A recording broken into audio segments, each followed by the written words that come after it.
Hi everyone, I'm spending the weekend in Brussels, and where else would I drag all my friends to but to the European Parliamentary Buildings. So here I am at the European Parliamentary Buildings, and I thought I'd take this opportunity to talk a little bit about what European Parliament is and what it does.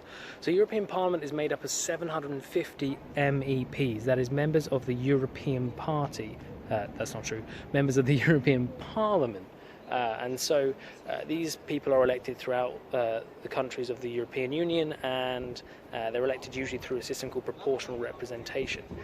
This is the first interesting thing about European Parliament in my mind, is that it's elected through a proportional system, which means that no one party can ever have a majority unless they get 51% of Europe to support them, which is not going to happen. So because of this, it's very, very difficult for larger parties to dominate and a lot easier for smaller parties to do well. And so what happens is these smaller parties, they tend to compromise with the bigger parties, they tend to team up. So Labour might team up with the Green Party to get some stuff done or something like that. So that's the first thing.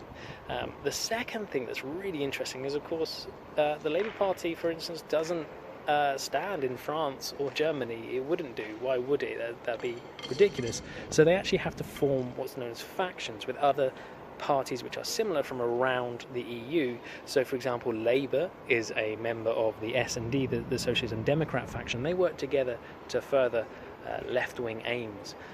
So you get these, but even these factions don't have a majority. There is no one faction which has more than, I think, about 25% of MEPs.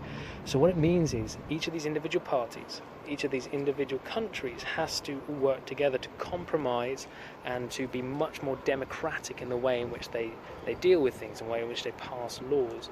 Now, one of the things that some people say is undemocratic about the European Parliament is the fact that the legislation it passes cannot actually be proposed. It can't actually be proposed by European Parliament. It has to be proposed by other parts of the EU.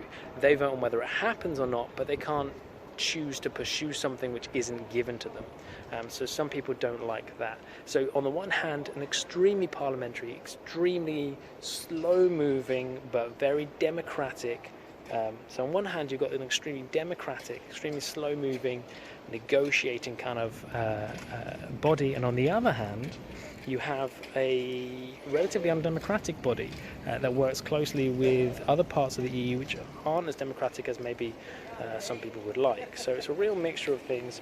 Of course, a really interesting body in and of itself. Compare that to what happens in Westminster or what happens to Washington, and you end up with a very, very different picture. So I better get on with my holiday. I better catch on with my mates wherever they are. But I hope you've enjoyed this. I hope that this makes a little bit of sense. If you have any questions, do just let me know.